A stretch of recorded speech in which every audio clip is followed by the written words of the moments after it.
நான் சாப்பிட ஏதாவது கொண்டு வரட்டுமா? எதுவும் வேண்டாமா, பசிக்கலாம். இப்போ எனக்கு தேவையானது என்கிட்ட இருக்க.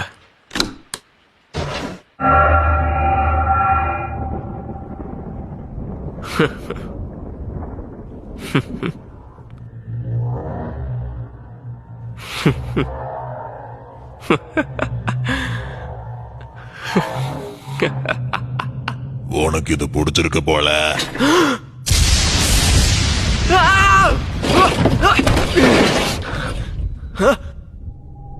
எதுக்காக நீ அதிர்ச்சி ஆகுற? என் பேரு ரியோக். இந்த டெத் நோட்டை நான் தான் போட்டேன். நான் உன்னை கண்காணிச்ச வரைக்கும் இது ஒரு சாதாரண நோட்புக் இல்லைன்னு உனக்கு தெரிஞ்சிருச்சு போல.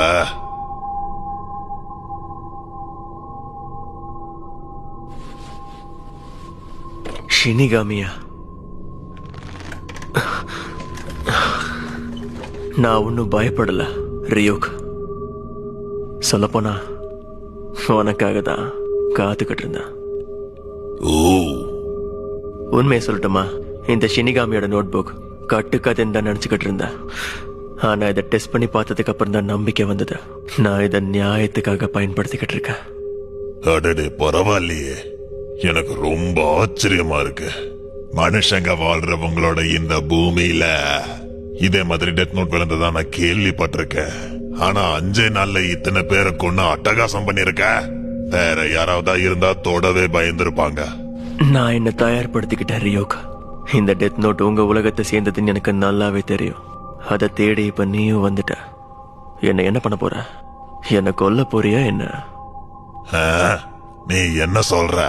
மனுஷங்கனாலே வித்தியாசமா தான் திங்க் பண்ணுவாங்க போல. ஒன்னு நான் எதுவும் பண்ண போறது கிடையாது.